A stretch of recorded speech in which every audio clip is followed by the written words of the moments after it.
So Baruch Hashem, we're back. This class should be a refuah shlema for Adam ben Chava. He's having back surgery, I think, in the next couple of days. And we want him to have a complete refuah. So this class should be for him. Rabbi Nachman says that all healing comes from the Torah. So Bezrat Hashem, this refuah will come from this Torah that we're going to do right now. We are in the middle of... You want to say something? My grandpa. Okay. Aryeh ben Esther. This is refuah shlema? Yeah. For your grandfather, what's his name? Aryeh ben Esther. Aryeh ben Esther. And Michal bat Ruth. And Michal bat Ruth. And Shmuel ben Chaya. And Shmuel Ben Chaya. ben Chaya. And for my father, Avram ben Sarah Esther. Okay. So this is Torah Lamed Vav. Like we spoke about in the past, there are a few Torahs, there are a few lessons that are considered essential in Breslov. Even though all of Rabbi Nachman's lessons are essential, but there are certain specific lessons over the past 200 years that the Breslover Hasidim would review constantly. And this was one of them. Now, we never discussed why this is one of them, and we're going to have to put our heads together to figure out why this is one of those lessons that they reviewed constantly. But what we have reviewed so far is that for a person to be able to reveal Torah, which we know the Zohar says that Hashem and the Torah are one, which means you want a revelation of God in your life, you have to first go down. You have to go down to Mitzrayim. And now when we usually think about Mitzrayim, we think about this physical land. But in the Chassidus and Kabbalah, they explain that Mitzrayim is a spiritual state of captivity. What is causing you to be captive? So Rabbi Nachman explains these 70 languages, which these 70 languages or these 70 nations are really corresponding to 70 negative midot. So let's say more practically, anger is one of those 70. Impatience is one of those 70.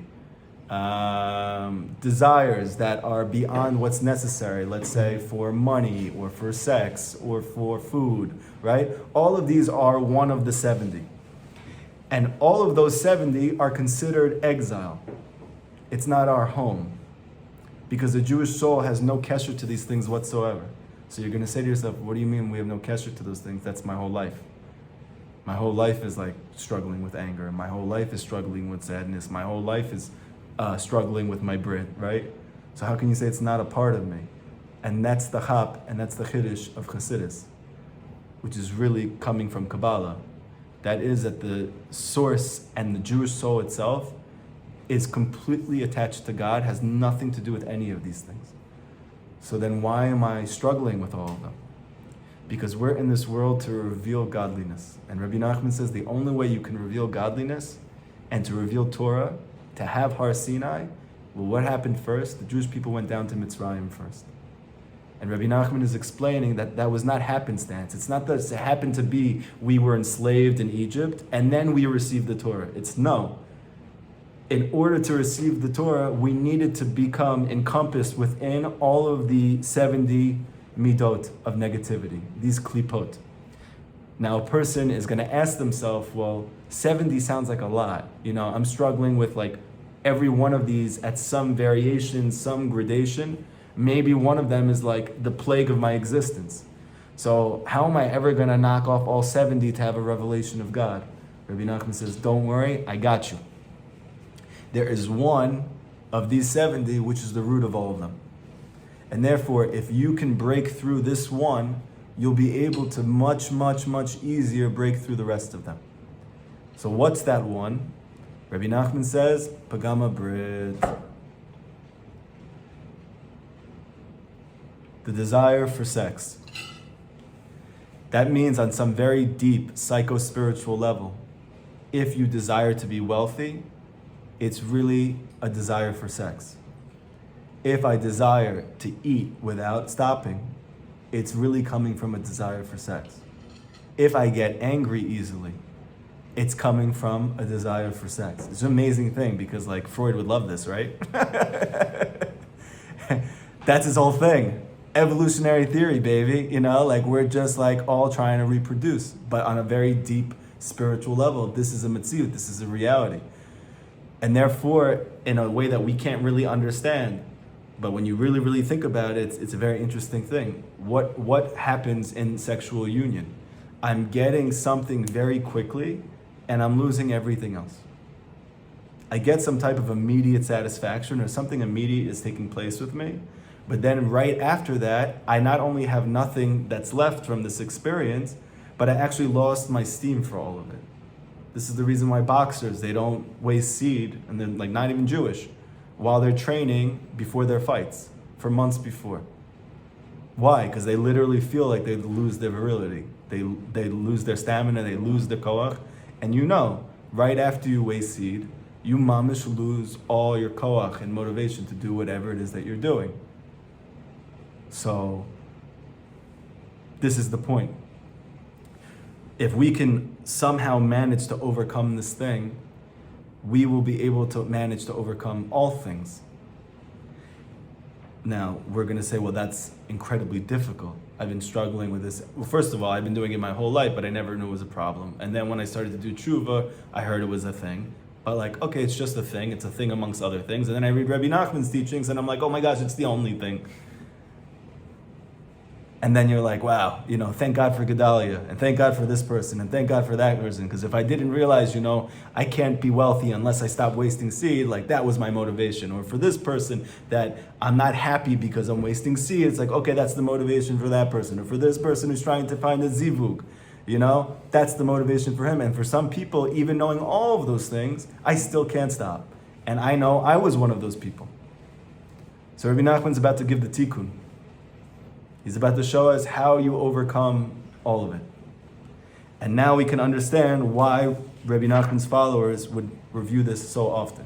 Additionally, Rabbi Nachman said explicitly, this is the greatest test of any Jewish man throughout their entire life. And if you're going to ask yourself, well, why would it be a test for somebody who overcame it? This is one of the great yesods, one of the great foundational points that are coming out of this lesson. There is no overcoming it. There is coming in and out of it. That you have moments that you're able to overcome it, and then you have moments when you're overcome by it. Why is that? Because Rabbi Nachman says it's impossible for you to have a revelation of Torah unless you first go down to Mitzrayim. And in that case means what? Being overcome by sexual desire.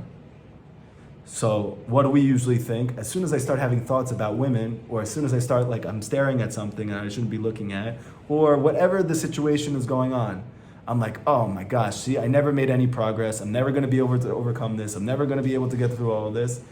And in truth, you should be getting excited. Not excited because of the thing that you're thinking about, but you should be getting excited because this is Hashem saying, I want to reveal myself to you more. I remember I had a big epiphany when I was learning these teachings, because I was demonizing myself all the time. What's wrong with me? Why can't I stop thinking about it? Why do I have to feel like I keep doing it? And even if I stop for a few days, it comes right back, and then it's even worse.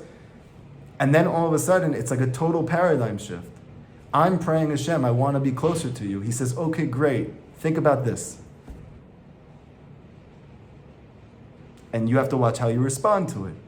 But once you know that when I have that thought come in, or once I see that person, or if for some reason I was really strong for a few days and now I don't feel strong at all, I actually feel totally incapable in the face of this, that's because Hashem is saying, Matan Torah is coming for you. I have a new revelation of myself for you. So in a way, you can actually literally get excited about the fact that I'm being tested in this thing, because you know that this means that that's coming after this. And this is one of the great secrets of Chassidus. Right? What is Musar? Musar is this you're lacking in, this you make mistakes in, this you're struggling with. Stop. Stop, it's getting in the way. Stop, it's getting in the way. All of a sudden, Rabbi Nachman comes, forget about stop, it's getting in the way. Know what you're motivated for. It's like, for instance, you have an alcoholic, right? An alcoholic comes into the office, and he says to me, I'm really struggling with alcoholism. So I say back to him, stop.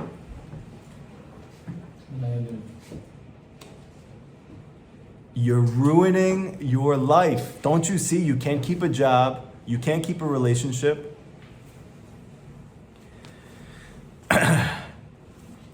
Just stop. And I'm just and he goes, yeah, I really want to. I have a few days where I'm really strong, but then I get stressed and I start to drink again. And if I could, I really would. And I go, listen to me. You keep coming into the office. I keep trying to help you. And I'm telling you right now, just stop. You are ruining your whole life. And I'm screaming at him and I'm holding him and I'm like, and he's like, you're right. That's it. I'm done. I'm not doing it anymore. And he leaves out of there. He goes, I'm not doing it. As soon as he gets home, he gets a text from his girlfriend. And, someone sends him a picture of like his girlfriend with his best friend. Ooh, where's that 12-pack? Right back to it. But what happened to that whole conversation? The Baal Shem Tov is coming to teach you, you do not grow from being scared. You grow from being motivated. And then we know this now in psychology. Yes, you can maybe stop doing something at a specific moment if you're really terrified. But in terms of long-term sustainable growth, that doesn't come from being scared. It comes from being motivated. It comes from being excited. You look at all the most successful people in the world. They're not successful because they're scared if they're not, what's going to happen. They're thinking about this challenge and what will happen when I overcome this challenge. They're excited and motivated about the challenge. It's like, for instance, I remember Lahavdil, like Kobe Bryant, he used to get excited when somebody was playing defense on him in a way that he had not seen before. Because he didn't know how to respond to it. But he didn't look at it like, oh my gosh, what am I going to do now? He was like, this is amazing. I have something to practice now. He would go back and he would have his trainer mimic exactly what he did. And he'd keep going at it until he mastered it. And the next time he never had to struggle with this thing again. And he called this the Mamba mentality. So what does that mean for us? It's like something very pashut. It's very simple. I have this thought that's plaguing me in my head. I have this weakness that's coming on me. Stop thinking I'm a victim. Stop feeling like there's something wrong with me. Say, this is amazing. I am getting a revelation of Torah right after I overcome this thing.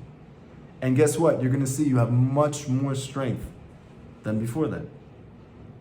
But let's say on the tzad that even though you know that, you still feel like this is stronger. So what do? Rabbi Nachman says like this. Lefichach kishekorin pasuk rishon shel kriyat Shema. You need to recite the first pasuk of kriyat Shema. Shema Yisrael, Hashem Elokeinu, Hashem Echad. And then you whisper, Baruch Hashem Kavod, Malchuta Leolam. Good. So now you guys tell me, why would that stop me or help me to overcome this thing? Why? While it's about to happen? Yeah, you're about to do it. You're about to go for it. You're about to have a very exciting 10 seconds. And then you're going to be laying down in your bed after that for a few hours. Okay? And you're saying, but I know how this turns out. I know how this is going to go. I know the end result. It's always exactly the same. But it's just stronger than me. So Rabbi Nachman says, close your eyes and say Kriyat Shema. Why is that going to help you? What do you think, Isaac?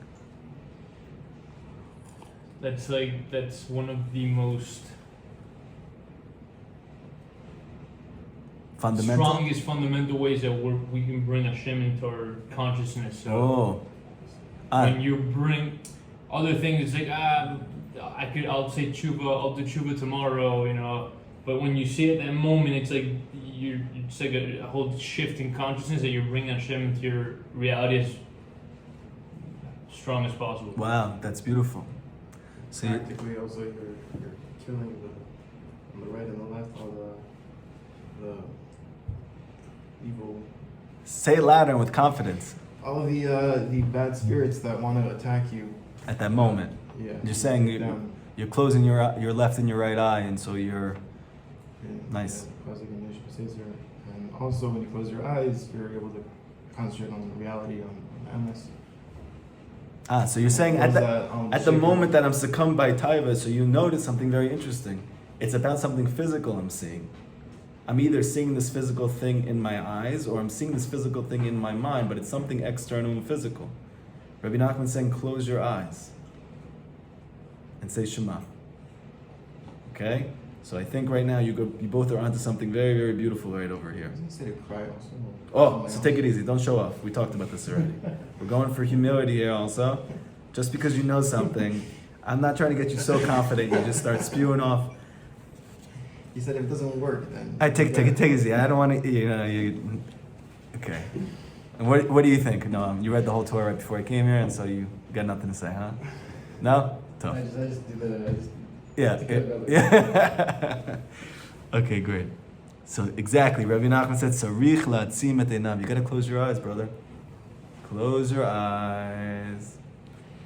B'china, like it says, ulimta shapirta deleit le'enin. So 1 second, I just want to tell you something very beautiful. We're in the month of Tammuz right now. It says in Sefer Yetzirah, which is the very first Kabbalistic Sefer that was ever written, and the tradition comes from Avram Avinu. It's 2,000 years old. Okay? In Sefer Yetzirah, it speaks about all the different months and how all the 12 different months are connected to 12 different senses of the physical human physiology. Okay? What's the chush, the sense of the month of Tammuz? Eyesight. Eyes. Left eye or Just the eyes. just that? The eyes. Sight. Now it's very interesting because Tammuz is the first month of the summer. Hey yo, going out to the beach. You know, it's a very interesting thing. The very thing that you have to mitaken, you have to rectify in this month, is the hardest thing to do in the year. Yeah. Hashem, you couldn't have made us like, I like winter. we couldn't have done the tikkun eyes in the winter in Ukraine, you know? The only women I see is like those Olga. heavy Russian women with the mustaches, you know? Like, I think I could do it then.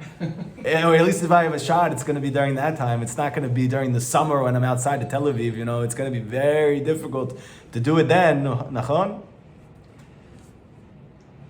What did we say in the very beginning of this lesson? Rabbi Nachman teaches that every Jewish soul is rooted in the 70 original Jewish souls that went down to Mitzrayim. The 70 soul of Yaakov. Remember we said that? There were 70 Jews that went down to Mitzrayim. They were the 69 children of Yaakov Avinu, including Yaakov. 70 of them. And Rabbi Nachman comes and said that those 70 root souls are rooted in the 70 faces of Torah. Meaning 70 revelations of God. Meaning that our souls are each rooted in a different revelation of God. Okay? But we cannot have that revelation.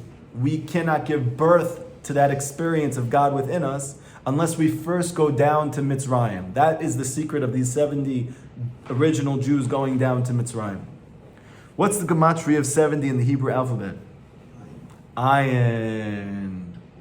The eyes. The eye.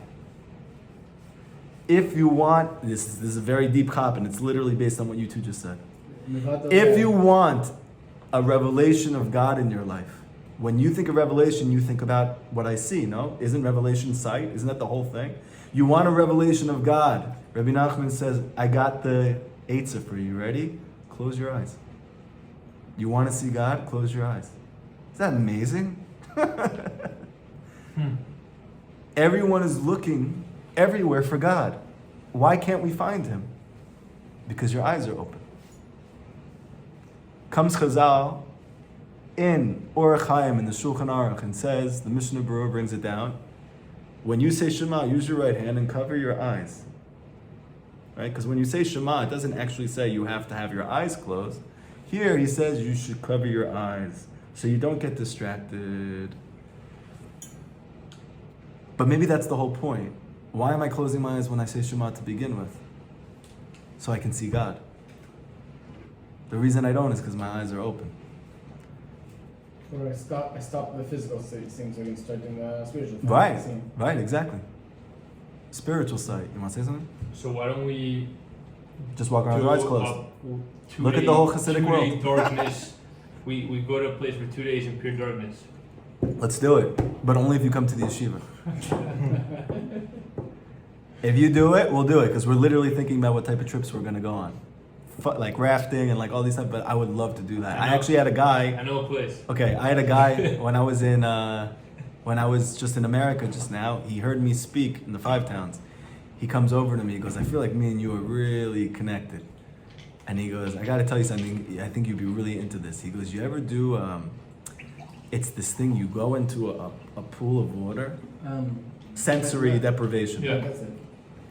And he starts explaining it to me, and he goes, you feel nothing because you're floating on water, and then the lights are out also, so you're existing, but you don't feel any part of your existence. I was like, wow, that sounds really trippy. I was like, but that's bittul. He told me, he goes, I'm telling you, David, it's a life-changing experience. You want to do it? You want to do it? I've done it. You've done it. Yeah. It was good, huh? I want to do it again. But now it's going to be a whole different experience. Someone came to Rabbi Nachman once and he said, okay, you and your great-grandfather, you're always talking about bittul. This is like the whole thing of Chassidus, bittul. It's all about bittul. Nullification of self, meaning external self. So he says, can you explain to me how to do this? How do you do bittul? Rabbi Nachman said, it's very easy. Close your eyes. And it's like you're not there anymore. It's like the whole thing is right here. It's all right here. Rabbi Nachman says in Sichot Torah that if you take something and you put it over one of your eyes, you look up at the sun. He said you won't see the sun, right? Or you won't see a mountain in front of you. You're covering your eyes, you won't see a huge mountain in front of you. What's bigger, the mountain or your finger, the thing that's covering your eyes, the coin, right? So the mountain is thousands of times bigger than that coin. Or in the case of the sun is billions of times bigger than that coin. How can you not see something that's billions of times bigger than this coin which is in front of your eye?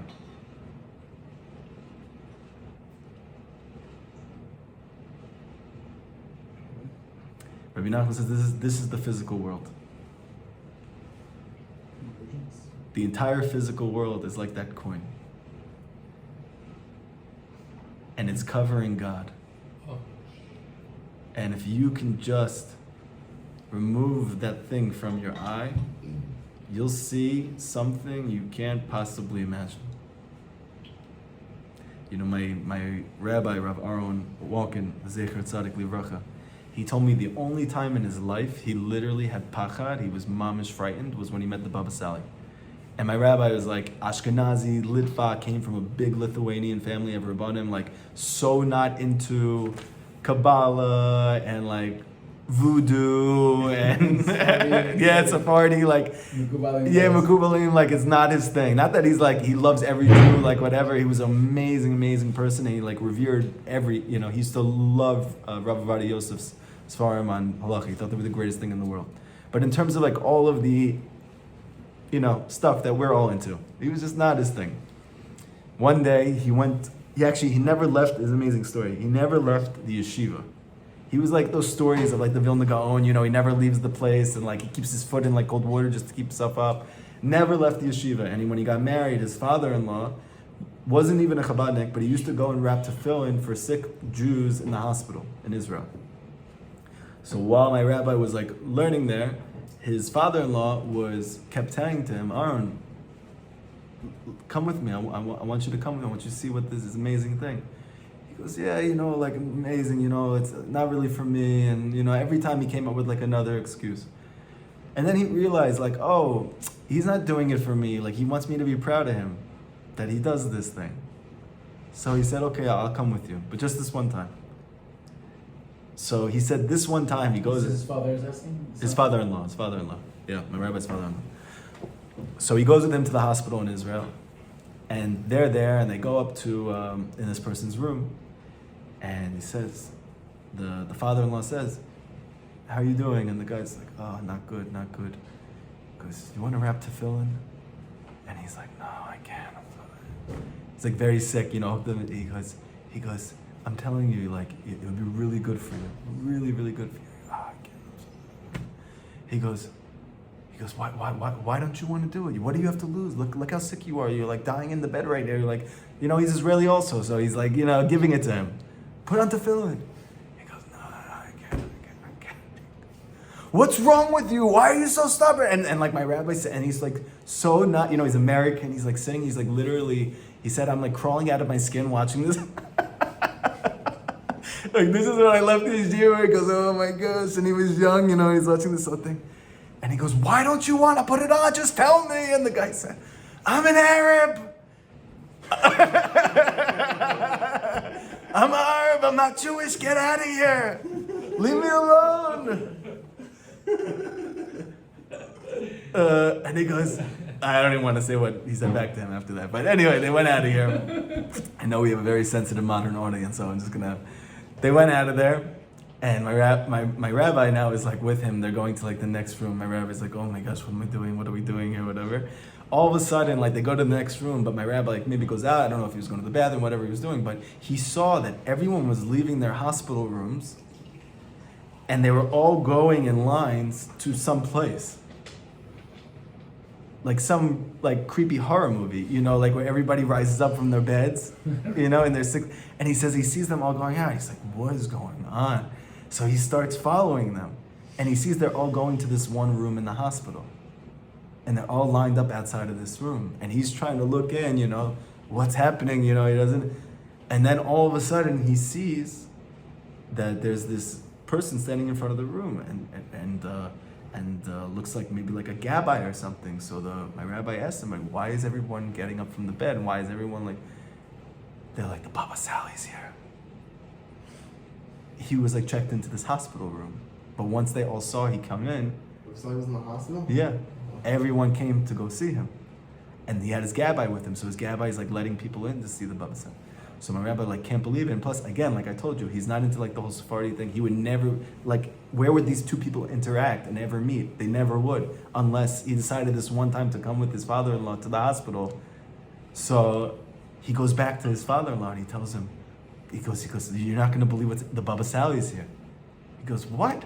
He goes, the Baba Sally's here. Everyone's getting out of their hospital beds and going to this room.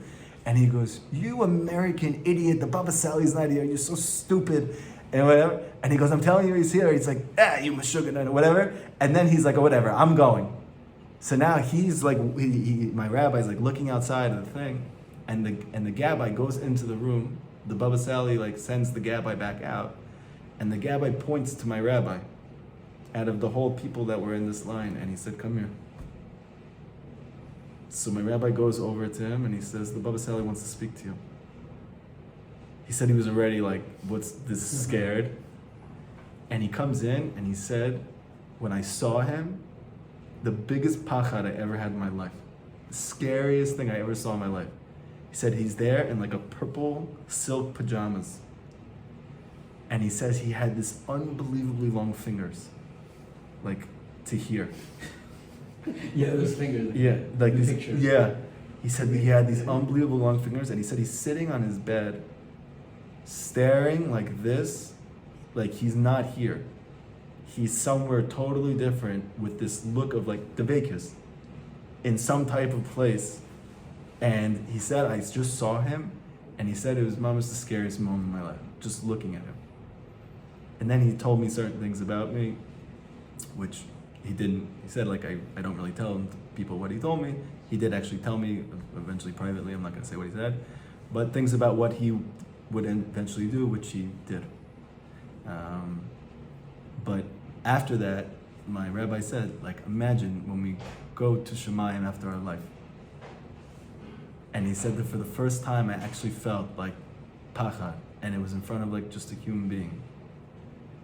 A big tzaddik, obviously, but he was a person. Like, what am I gonna feel like when my life is over? I'm like standing in front of God, trying to explain to him like my life. It was such an amazing story. There's like just like so many elements of it, and people were like, "No, don't you see? Maybe you should go wrap tefillin on people more often." He goes, "No, I bedavka saw that because I don't, and I learned Torah, and I don't leave that place, and because I left that one time, that's why Hashem showed me." Anyway, amazing story. So,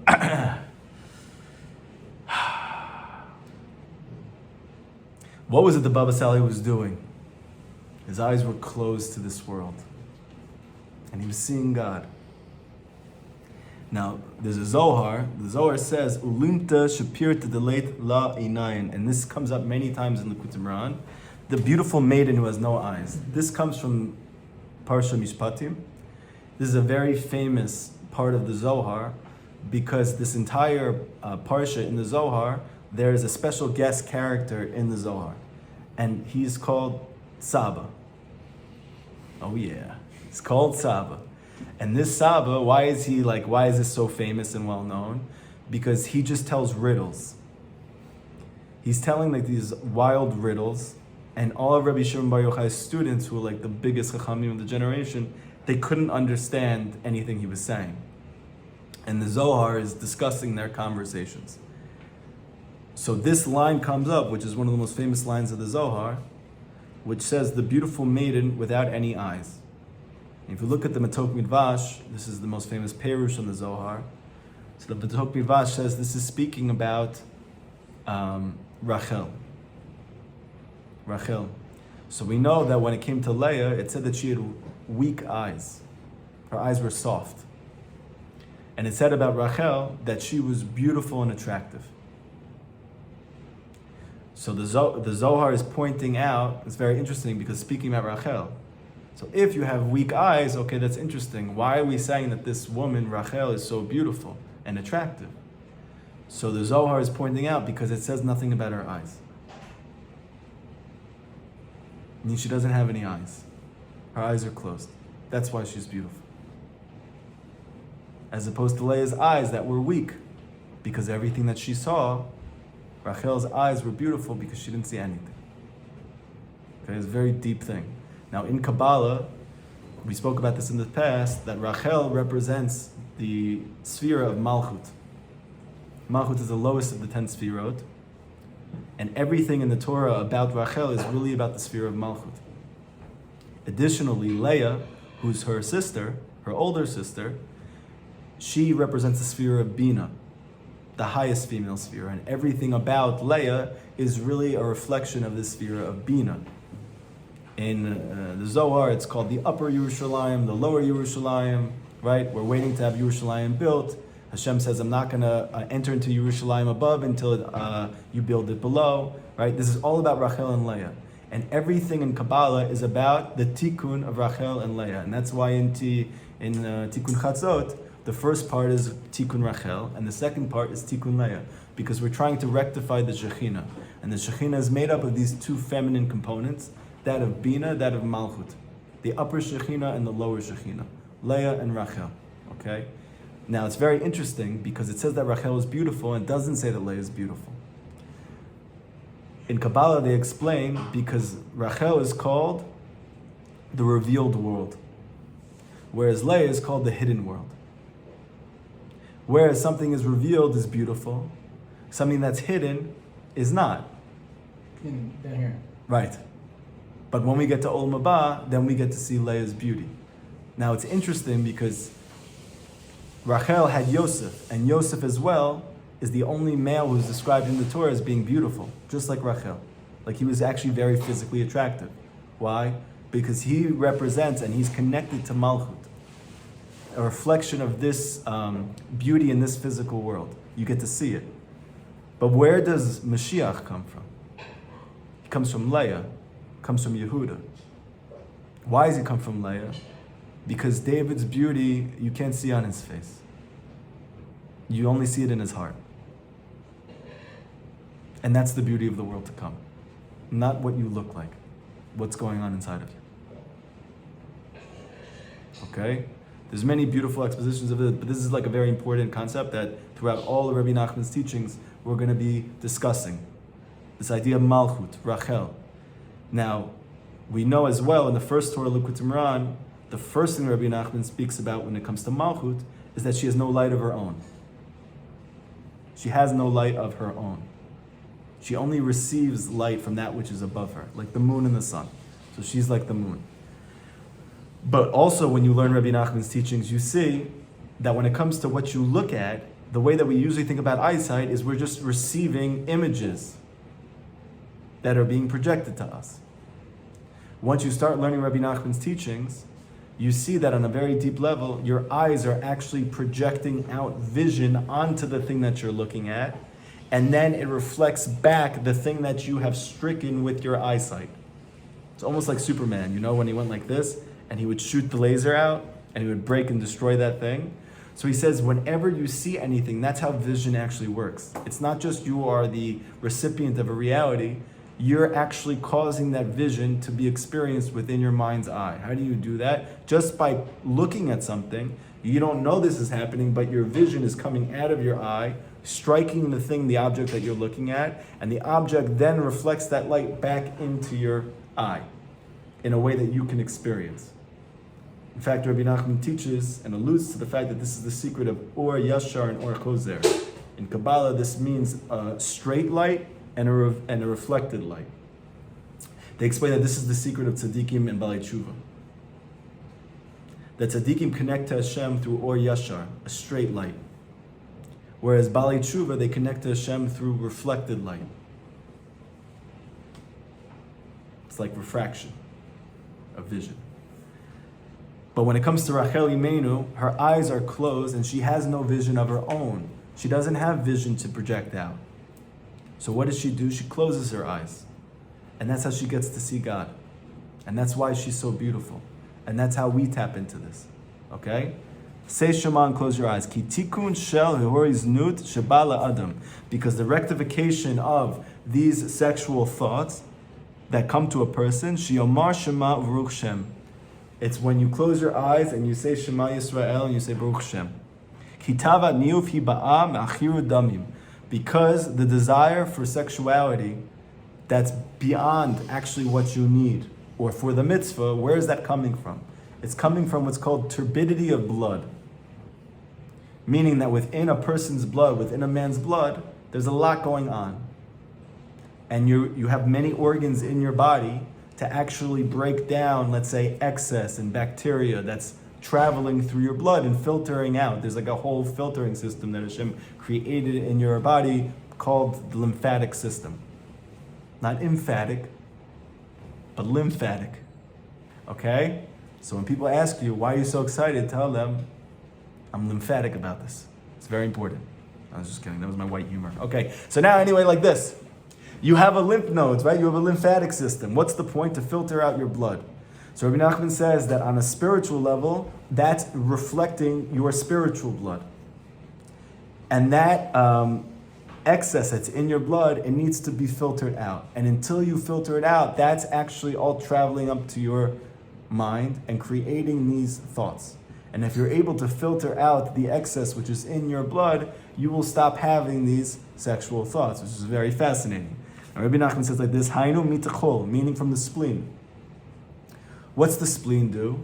The spleen, its job is literally to take blood, it travels through the spleen, and the spleen filters out all bacteria, excess, right? So he's saying when the spleen is not functioning properly, then your blood is filled with whatever is already there. It doesn't get to get filtered out. And in spirituality, this is called the force of Lily. We're not going to say the whole name because the Yisrael says not to say the full name of a malach or a shade, specifically a shade, which is a negative spiritual force, because by saying its full name, you actually cause it to have a reality. Okay? So we just call her Lily. Anybody who's named their daughter Lily, I'm sorry. Please don't blame me. It's not me. I know in America it's a big thing.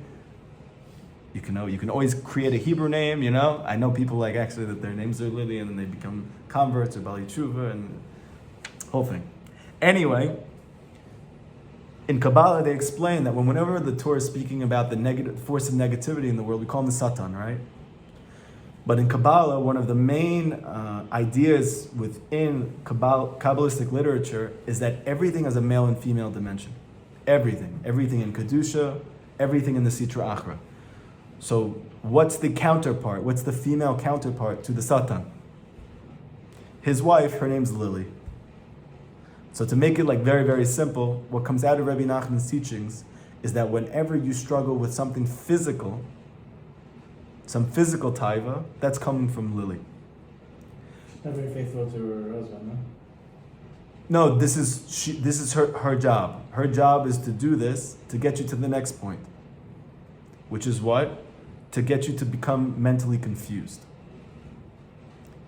Everybody knows the greatest distress in the world comes from feeling confused. Right? When do you feel most alone? When do you feel most challenged? When do you feel most burdened?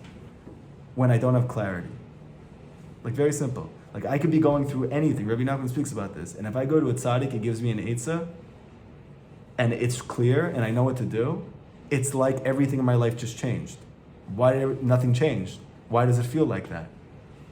Because Chazal say that there is no joy like the removal of safek, the removal of doubt. There's no joy like this. The word paro comes from the word which means to divert your attention, to confuse you. The goal of the Sitra Achra is to make you feel confused.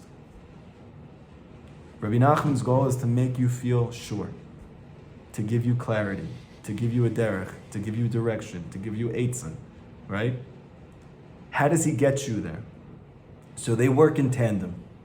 Lily comes to confound you when it comes to the area of the Brit, and specifically in the Zohar it says that when a person has Zera Levatala at night, when they go to sleep from a dream, it's because of Lily. Nice, right?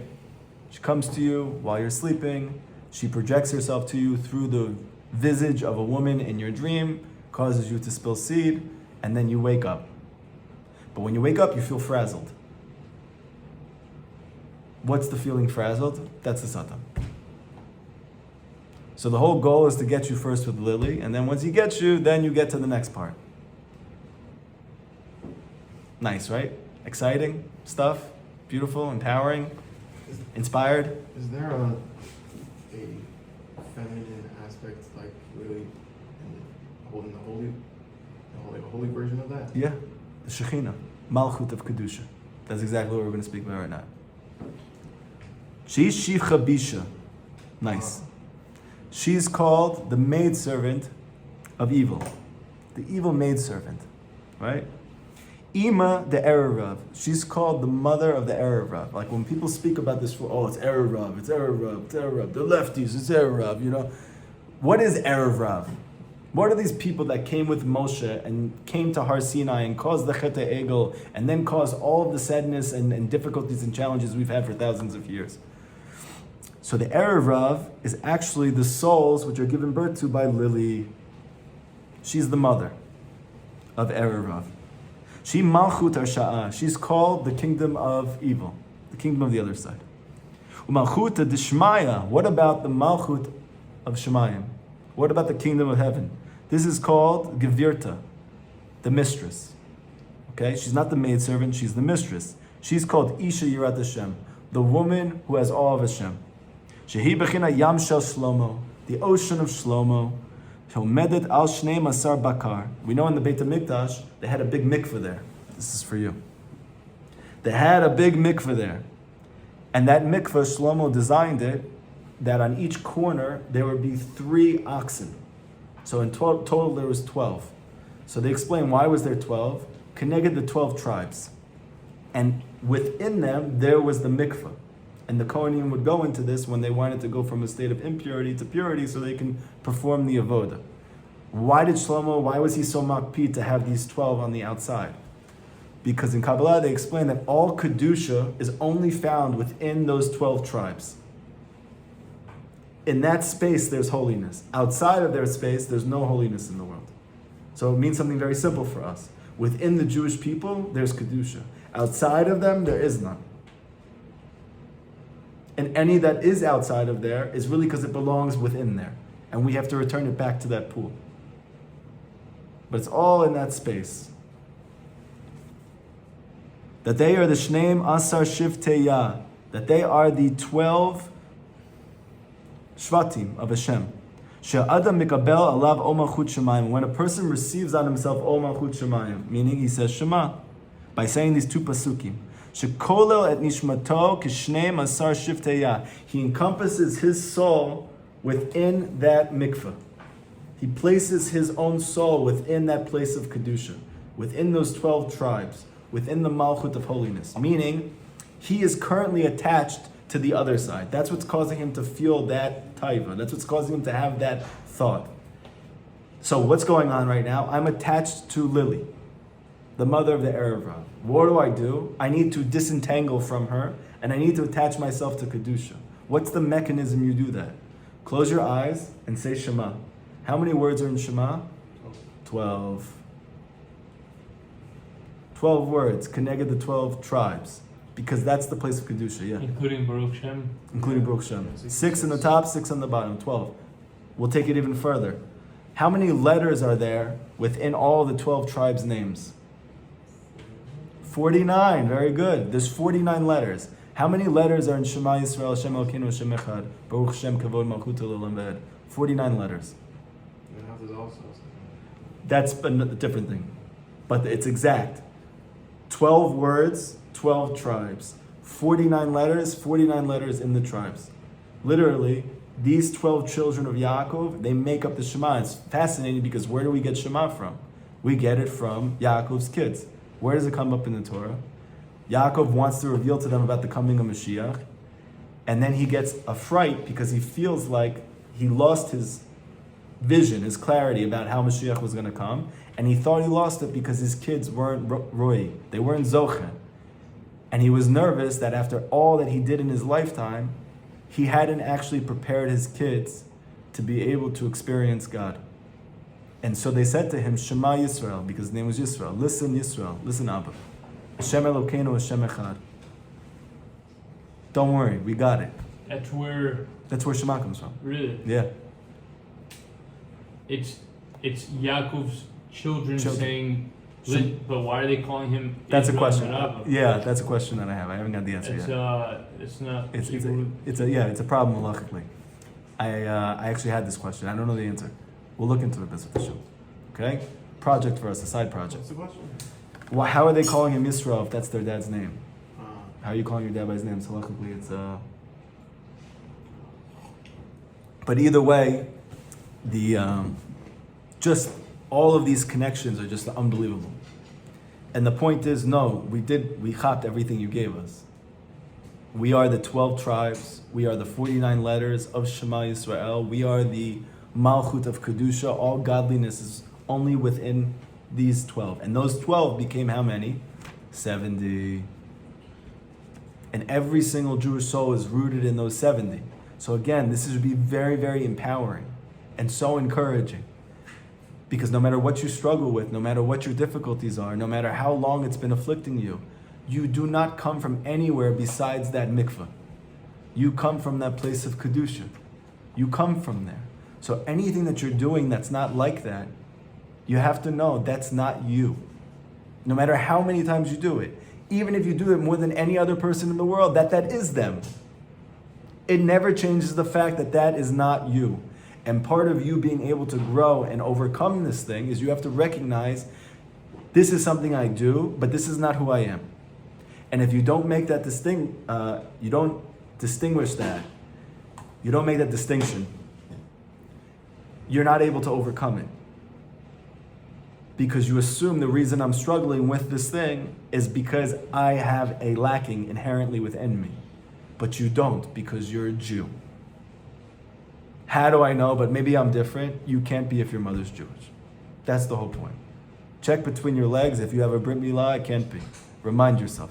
No matter how many times I fall on this, no matter how many times I do this, it can't be. I am part of these 70 root souls who are part of these 12 tribes, who they are the root and foundation of revelation of God in this world. What is it that can be? They can't be this thing that they're doing, wasting seed. They can be. Meaning I am not inherently lacking, and that's why I can overcome this thing. I can. Of course you can. Yes, you can. Right. You have to know that you can, but how do you know that you can? Meaning, okay, that's great, you keep telling me I can, but how do I know that for certain? Because all of my experience has been that I can't. The Torah is coming to teach you, you can, because this thing that you're doing has nothing to do with you at all. At the root of your soul, there's no connection whatsoever between these two things. So then why am I struggling so much with it? Because Lily is very seductive. You know, if you pass by a strip club, not that you guys have ever done such a thing, and you see like a girl who's like on the pole as like the figure on the outside, and the lights are flickering. Yeah? You're driving, why are you smiling? You're driving fast. It sounds very vivid, no? Every time that I drove home to New Jersey to my house from New York, I always had to pass by this one strip club. My house, main street, you make a left. On that left, there's a strip club on the corner of the street where it is to make. Yeah, so on like the main highway back, you have it every time. It's crazy because it's like on the way from New York to New Jersey, New Jersey to New York. It's like you pass this place. Obviously, when I was a kid, I grew up, I didn't even think twice about it. But now I'm like looking, I'm like, oh my gosh, what's wrong with us? You know, it's like that they have such an institution. Like I'm whatever. I'm driving fast there, and but imagine if that, not that that's like something you drove past. That's like, you're always in that place. You could always be in that place. Like you're here right now. And you don't even know you're in the strip club. And that's why you're just getting like swooned in. What do you have to do? You got to go outside. How do you get outside really quick before you make an error? You got to close your eyes. Say Shema, exactly. Close your eyes and now you're outside. You're not there anymore. Because this is the place of the 12 tribes. This is the place of the 49 gates. This is the place of all Kedusha. It's in this Shema when I close my eyes. Okay? Question. Yes. Is it, so then, initially when we started this year, you mentioned how there is if there's a temptation of immorality, Right. at the end of the day, it's something positive because we're receiving Matan Torah When we overcome it. when we overcome it. Yeah. Not if we fall into it. The falling into it is already, I'm grasped by the desire. The desire overcoming me, or the thought peering into my mind, Okay. that's the test. Peering into your mind. Okay, it's peered someone's mind already. Now it's in your mind. Right. So now you're in Mitzrayim. You've been taken down to Mitzrayim. Okay. The point of going down is that now you can receive Torah. Right. So now it peers a person's mind. Now the person's doing the action that they shouldn't be. That's immoral. And Before that, there's a step before that. There's a step between it comes into my head and my heart and me actually wasting seed. Okay, so you're saying that the action of wasting that's not the wasting seed is not. It's that's so. What level is that then? If we're in what's below Mitzrayim? That's what they did in Mitzrayim. I'm saying like you just get trapped there. It takes you longer to get out. But you're still Mitzrayim. You're in Mitzrayim, yeah. So can't you still receive Matan Torah in Mitzrayim? Yeah, so this is one of Rabbi Nachman's great secrets, is that the lower down you go into impurity, when you finally reveal Torah in that place, that Torah comes from a much higher place and a much more hidden place. This is also part of the reason why when you see Balei Tshuva, most Balei Tshuva love Kabbalah. Why do they love Kabbalah? Why are they like so excited by Kabbalah? And yet if you go to like a guy who grew up from his whole life, he's like very happy to have a Rambam in front of him and like that's it, he doesn't want anything else. Because we're holding on to hidden Torah. Because we came from so far. So when we finally experience God, we don't just experience God in a revealed way, we actually experience God in a very hidden way. And so we want this very high revelation of godliness, and until we get it, we never feel satisfied. Because that's, Rabbi Nachman says in the 56th Torah Likutey, the Hastar Shebetoch Hastar, which he's going to speak about again in this lesson, this generation before Mashiach comes, that Hashem's going to hide himself doubly, right? So it sounds like the end of the world. But Rabbi Nachman says that Hashem's hiding himself doubly. But if you get to double concealment, then when you come out, you get double revelation. So how are the from birth people who are they more exposed in an open way to Hashem? Just knowing about Hashem, that they're happy with the Rambam, how does that give them, as in? The hole they need to fill is smaller. So they don't need as much light. Our hole is much bigger. Always, or for just the beginning stage of being a Baal Tshuva? Always. And that's why a person who's like a Baal Tshuva and he goes to other yeshivas and he doesn't feel comfortable and he doesn't feel whatever and he's just like hoping, maybe if I'm in the system long enough, or like they keep telling me if you just become Bucky in learning Gemara, there is no just, you never get there. Even if you do become an expert in learning Gemara, you still never feel satisfied. You will not feel satisfied until you have revealed and hidden Torah. You need both. Not only you need it, that's everyone needs both, but that's our contribution, b'davka. Rabbi Nachman's saying that if you're a Baal Tshuva, your contribution to the Jewish world is the hidden secrets of Torah. They're going to come from you. B'davka from you. I was actually speaking, there's a person who may be the posek of the yeshiva, and when someone told me who it might be, I'm like, oh my gosh, that person changed my life. Because 12 years ago, when I started doing tshuva, I was having a real dilemma that was keeping me from like, if I want to keep the mitzvot or not. If I really want to move forward, do I really want this to be my life? The problem I was having was everything I was learning was unbelievably beautiful. And like for me, it was like, this is the most incredible treasure in the world. Of course I want this. But then I saw the Jewish world, and I didn't see anything that I was learning in the world. I didn't see it in the communities I was going to. I didn't see it where they were davening. I didn't see it like here. I didn't see it there. And it was really troubling to me. You know, for a lot of people, they're just like willing to buck it. You know, like, okay, there's this disparity, and, you know, it is what it is. And like, you know, I can't sovel the schizophrenia. It didn't make any sense to me why there's this huge disconnect. And every rabbi that I spoke to told me, David, you know, you're very new to this, you don't really know enough, and X, Y, and Z. But because I'm very stubborn, which obviously for most of my life was a detriment to me, but Baruch Hashem, Rabbi Nachman says you need to be stubborn. So, especially for truth, I couldn't let it go. And I just couldn't make this change. I'm like, I'm not going to take a whole change in my life, stop doing 99% of the things I'm doing, if I'm not absolutely sure this is real and this is good. And nobody could give me an answer to that. And then finally, I went on a Shabbaton to New York. And they took me to like a well-known Baal Tshuva yeshiva. They had like a thing. We had classes with them, and we had food with them, and then there was like a big party celebration. And everybody was like going to the party, and I'm like, I still haven't gotten resolution.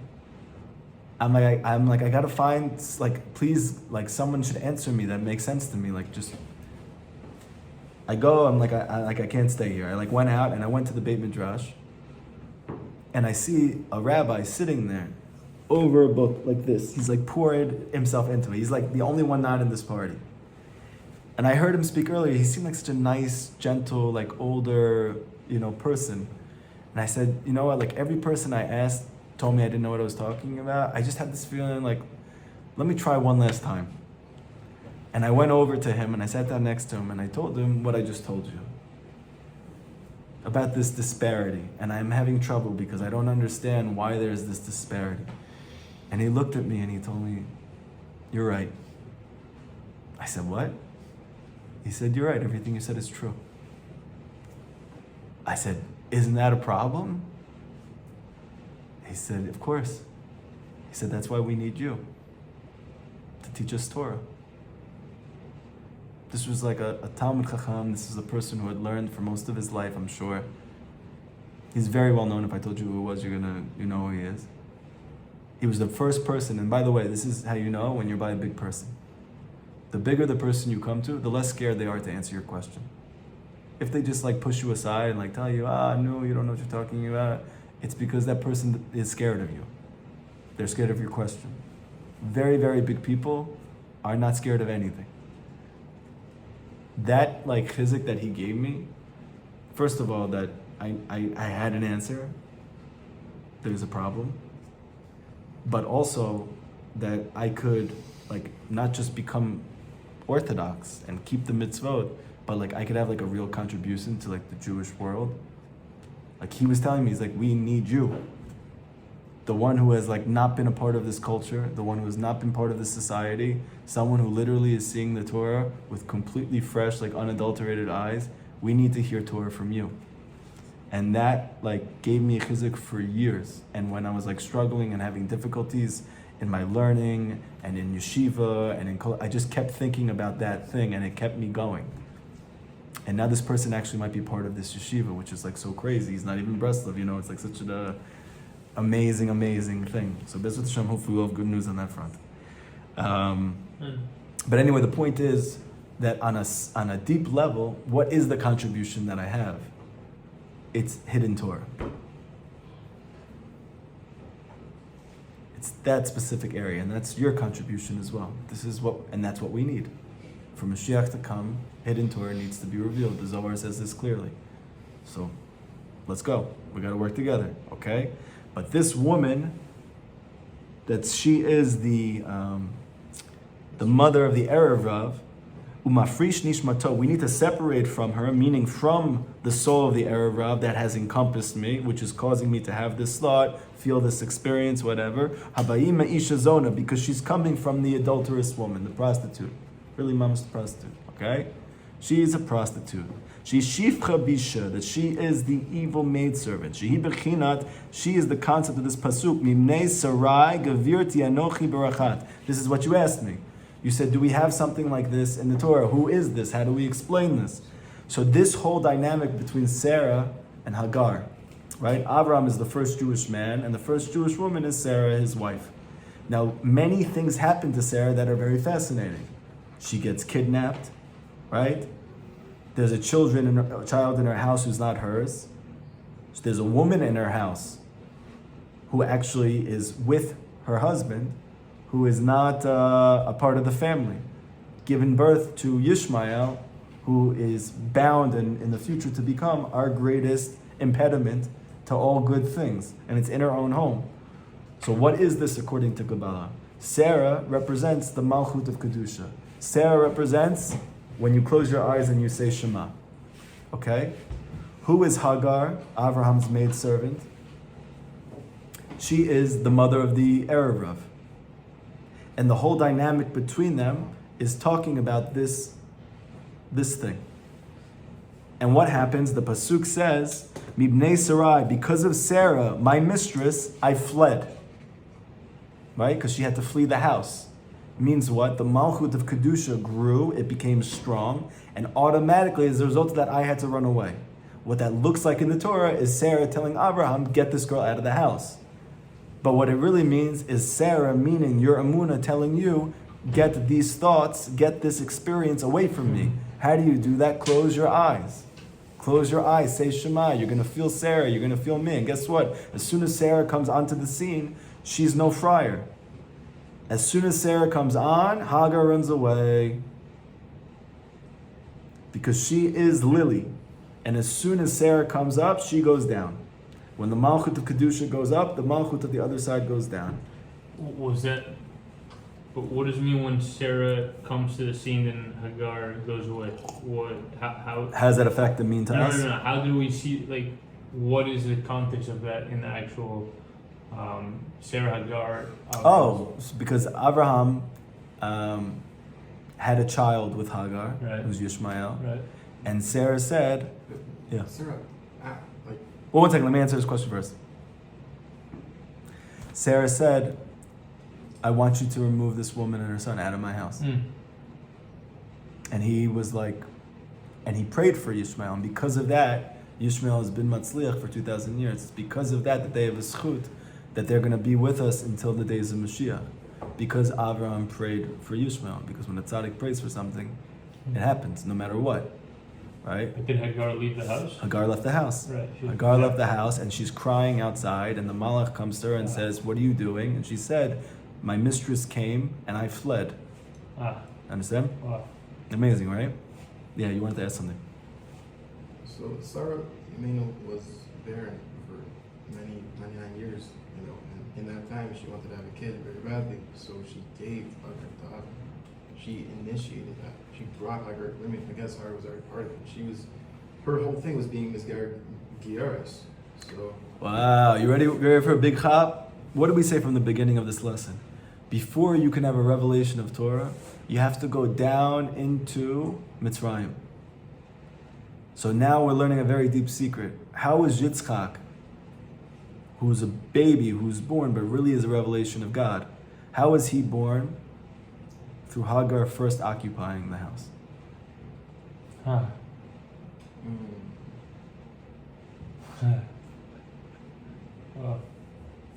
And in the Gemara says that a person's home is their house. A person's home is their body. Hagar comes to occupy your goof. That has to happen for you to have Yitzchak. But you have to choose Sarah. You gotta close your eyes. Okay? I feel like the next time I come in here, you guys are gonna have like very cool sunglasses all over. Those like cool hippie shades, like with the circular. Hey bro, what's going on? You wanna ask something? Yeah, so ultimately, so is Lily not so bad after all then? Which part? The fact that Lily is actually allowing us to tap into higher levels. So the whole point is she's good in potential. But without her, we wouldn't be able to tap into that potential. That's the good. She's the good in potential, because without that potential, we don't get to the actual. But she can go one of two ways. She can either occupy your home and never leave, right? Mm-hmm. It's harder to get rid of somebody once they're in there. But on the other hand, we can't have Yitzchak until we get rid of her. So how do you get rid of her? She has to come in first. So that's what I'm trying to tell you. It's an amazing thing when you're overcome by a desire. It's an amazing thing when you have this type of thought. Why? Because when I'm able to overcome before acting on it, I am literally removing Hagar from the house. So what should we do at that moment? Close your eyes and say Shema. After that moment that we're receiving Matan Torah. What do you mean? After you have a new revelation of God? Lily comes. Mind, Shema. That's not Shema. And now Hashem is going to reveal Himself to you in a greater way than you've ever should we experienced. start praying? Should we start? You do whatever you want to do, but the point is, you already won. You already won by closing your eyes and mitgaber, right? You're strengthening yourself over the Yetzer Hara at that moment. You're not following through with the action that is the result of that thought. As a result of that, you get a new revelation of Torah. So it's not that we need to make the most out of that moment. No. Like, how do we? You made the most out of the To make moment. it even more of the Ma'aseh, how does saying Shema take you to being Mizgaber?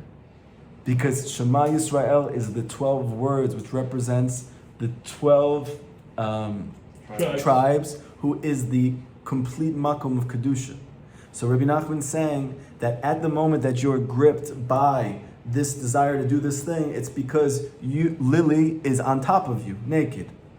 That's why it feels so strong. Okay, great. So now I know why I feel like totally compelled and I can't do anything about this. So what can I do? I can't do anything.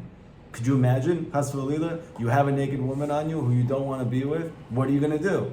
There's only one thing you could do. Just close your eyes.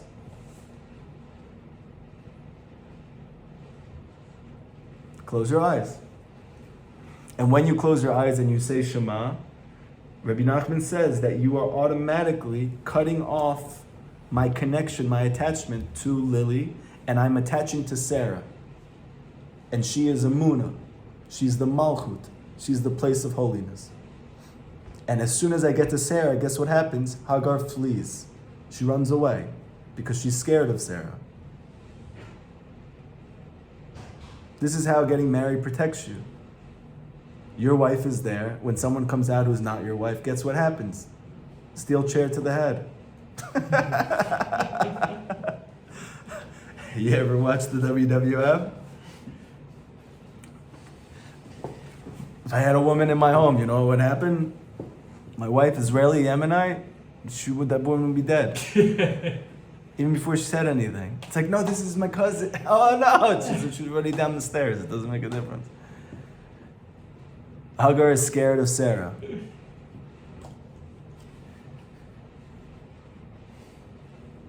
Okay. She's a chema. She's a wall. She's a wall, right? Yeah.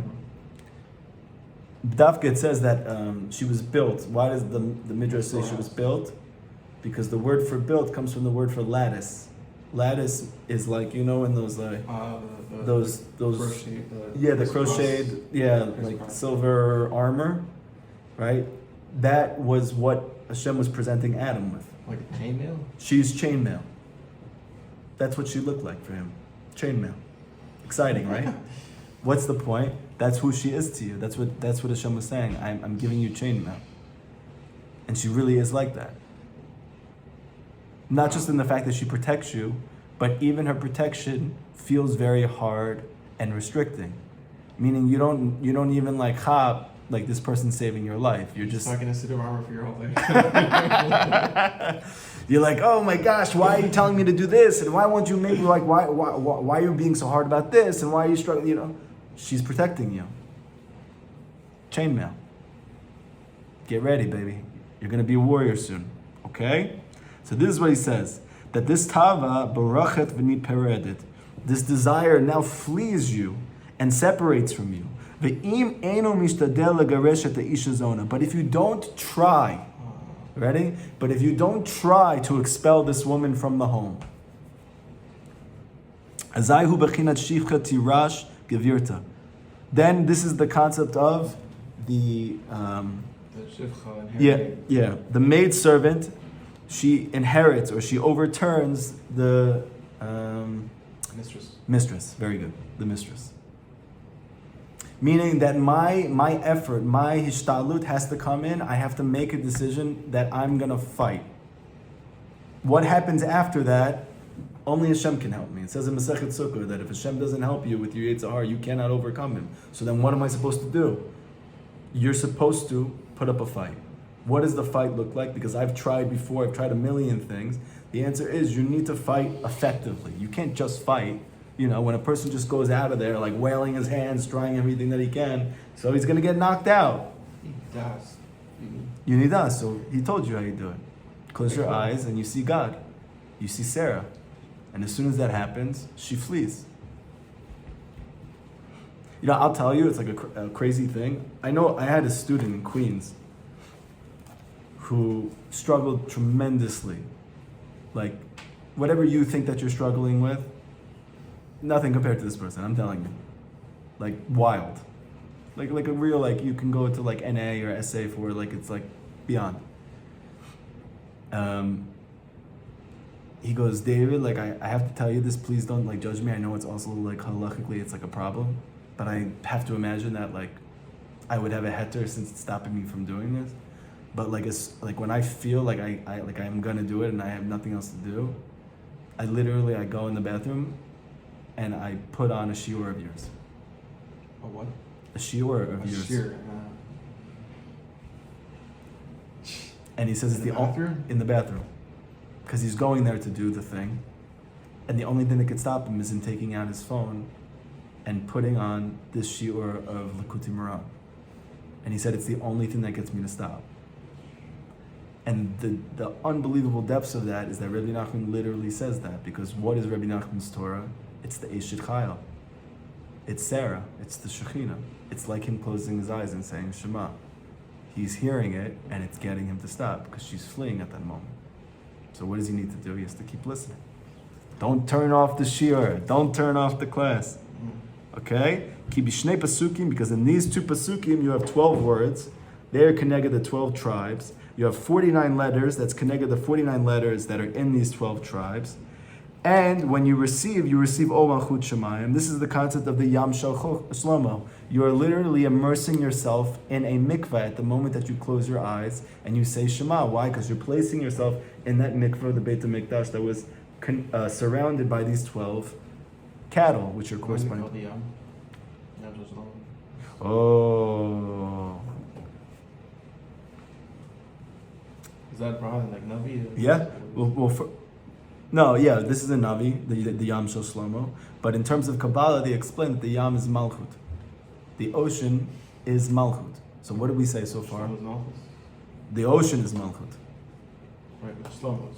Shlomo is different things in different places. Shlomo is Malchut because he's the son of David. And he's Kayalis. Right? And Shlomo comes from the word which means Shalem, which means he's whole, but it also means Shalom means peace. In Kabbalah, the word Shalom is a code word for the Brit, or the Yesod. So whenever the Torah speaks about Shalom, it's speaking about the Yesod. Right? How does he keep the Yesod? Meaning, how does he have Shlomo? By closing his eyes and putting himself in the Yam, in the Mikvah, in the Malchut. Yam Shel Shlomo. Okay? So you're saying to yourself, yeah, I need a mikvah. Right, I need a mikvah. How do I get to a mikvah? I can't get to a mikvah right now. I'm being apprehended. You can. Just close your eyes and say Shema, you're in the mikvah. And then she separates from you. And you're separated from the souls of the Erarav. You're separated from the Shivcha Bisha. You're separated from the evil maidservant, the Isha Zona, the prostitute. And you're encompassing your soul within the 12 tribes of Israel, within the Isha Yirat Hashem, within the woman who has awe of God. And you do it through closing your eyes. At the time that you're receiving on yourself the Malchut, meaning these two things go together. Lahorid sha'al yedei kabbalah o malchut shemayim hu bivchinat ulim teshapir tedeleit la'einin. You are literally creating and manifesting this reality of the beautiful woman who has no eyes. You're turning yourself into the malchut of kedusha by closing your eyes and saying Shema. Shehi atavut hakolelet hamidot ra'ot shel shivi'im lashonot. And you are now separated from this taiva, which is the source of all the 70 taivas of the other side. So meaning, again, and that's the end of the lesson. Meaning what? For me to have a revelation of Torah, I have to give birth. But the only way to give birth is to have birth pangs. I have to get sick first. I have to get nauseous first, right? Me getting nauseous, me getting sick is not a problem. It's a problem because I don't feel good. It's a problem because I don't want this. But actually, I cannot give birth unless I have this. So what am I focused on? When a woman goes to give birth in the hospital, she's not thinking about the pain. She's thinking about just pushing it out so she can have a baby. That's what allows her to push out the baby. Motivation. If she did it right, if she didn't know she was going to have a baby, just imagine, a woman's 9 months pregnant, she never gave birth before, she never heard of a person giving birth before. She's the first woman in the world and she's giving birth. Imagine what she's thinking through 9 months. She's nauseous, she's throwing up, she feels sick, she has like desires for things that she never had before. She feels like she's going crazy. Maybe she even is having like a leaning towards depression while she's pregnant or even whatever, after. But you see like there's this whole new experience that's very frightening and very, very scary and very overwhelming. But a woman knows, but this is leading to birth. And because of that, she gets there. But imagine us, we don't know that we're like spiritual women. And therefore, when we get pregnant with Torah, the only way it's going to be revealed is through those birth pangs. What do we need to do? We need to close our eyes, say Shema, and that's like us pushing.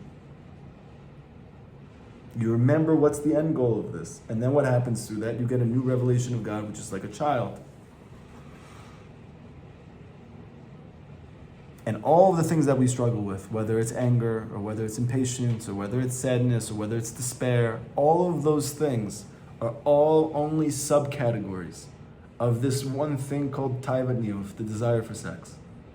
And Rabbi Nachman says, if you can just gird your loins and use this practice that I'm telling you, practice this, do this. This is not for theoretical reality. It's the next time this thing comes up, first of all, no, I should be excited, because the fact that this is overwhelming me means this is an answer to my prayers. I've been praying to get closer to God. Hashem says, don't worry, I got you. So I'm going to put you down to Mitzrayim. Close your eyes and cry. You'll get out of there and you'll have Matan Torah. Okay, anybody any last questions before we finish up? Yeah. So the thought is one aspect of Mitzrayim. The action is a deeper aspect of Mitzrayim. It's your response to that thought. Yeah, Right. it's a deeper aspect of Mitzrayim. And it's harder to get out of the deeper part of Mitzrayim, but still the person that does fall into the action, when they do get out from that, which at the end of the day, after using the example of spilling the seed, right after, it's like the person in a way,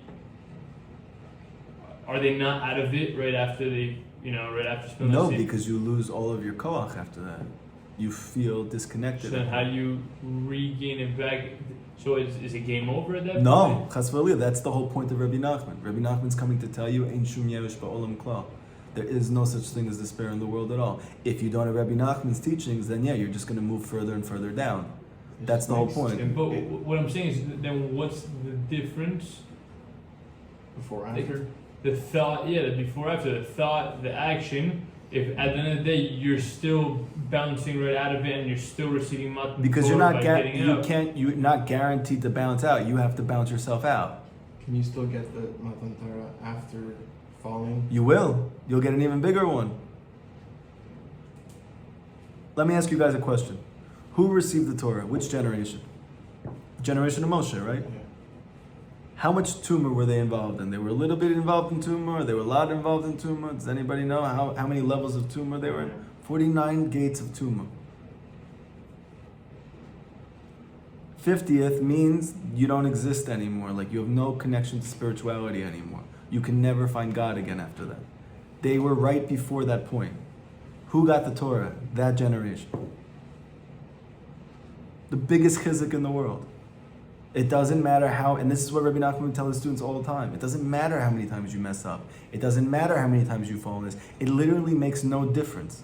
Just start over again. Rabbi Nachman said, if I end up in hell because of averot that I do, I wouldn't be in Yayush at all. I would just do tshuva. I would just start over again. Because Hashem is everywhere. And Hashem wants you. And Hashem is not going to let go until you're able, with Him, to get help. Now, it doesn't mean that I should be like, oh, you know what? Let me make myself as pagam as possible so that when I get out of here, I'll have the greatest revelation. No, don't do that. That's not what Rabbi Nachman's saying. But if you happen to, because you're struggling, just remember, when I do get out of this, it's going to be an even greater revelation of godliness. And that's the motivation that you need to get there.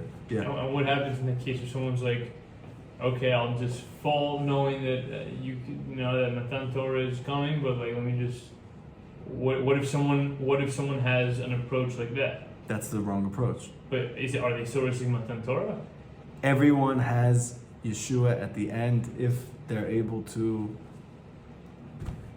come back. But part of the difficulty with coming back is if you have the wrong approach, again, it makes it more difficult for you to make that step back. So as soon as you're like in a faulty approach, so yeah, theoretically, when I do come back, I will have a greater revelation. But the ability for you to get there is now made harder because you have a faulty approach to the thing. Faulty approach to this whole sugya, this whole situation in my life. I'm not thinking about it properly. Meaning, you have to fight. What happens after you fight? Hashem needs to help you. You cannot be helped with this without Hashem. But what's my role in this? I have to try. And Rabbi Nachman says, try, but try effectively. How do you try effectively? By closing your eyes and saying Shema. What he's going to say in the next part of the lesson is that this only works for a person who deals with znut occasionally. Meaning he only has thoughts sometimes. Or he only has the desire to weigh seed occasionally. But he says, if this is something which is regular for you, which is we're going to discuss next week, then you don't just have to say Shema, you also have to cry. And we're going to say why that helps you. It has to do with the fact that the spleen is the cause in the beginning, and where the tears coming from, tears are actually coming from the spleen, and therefore you have this turbid blood, which has to do with lily, and you need to get rid of that excess. How do you get rid of the excess? You do it through tears. Tears are literally the excess of the spleen. It's like a wild... What is to provoke and to get to states of tears? I guess it's class for next week, but... Next week, yeah. You gotta come. I'll probably be in America. Don't make excuses. Everyone's got excuses. Listen, okay, so then you have to say, I'm gonna be back in Israel, right? You can't come back in a few months and go somewhere else and then tell me, we never got an answer to that thing, I never figured out that thing. That's on you. This is what we're gonna be doing every day. Every day. Can you imagine what your life is going to be like if we go an hour and a half like this every single day, and that's just a part of the Seder, and then we go do an hour of Yispodadus, and then we eat together and we hang out and we chill and we have fun, and then we go into the next thing, and now we're doing the Shulchan Aruch into Likutey and we're learning Rav Natan based on, oh my gosh, it's Gan Eden. It's Geula. And you hear Rav Kivak speaking to people about this yeshiva, he goes, this is Avraham Avinu's dream. He was like literally talking to someone, he's like, you have a dream, right? This was also Avraham Avinu's dream. What Avraham Avinu's dream was? He wanted to be close to Hashem. He wanted to help people get close to Hashem. But you know what Hashem told him?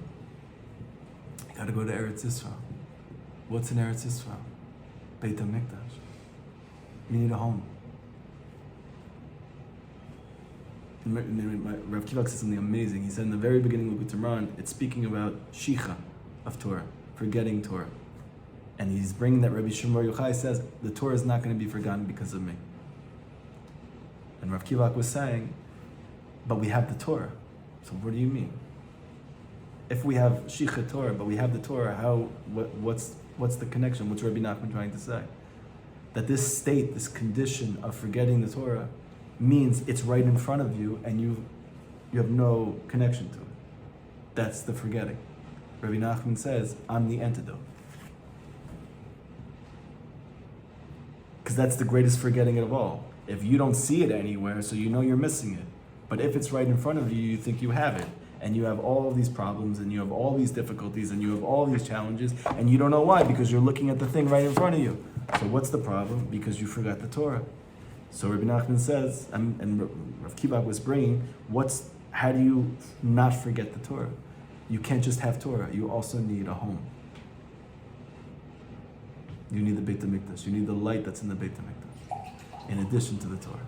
And that's the light of Rabbi Nachman.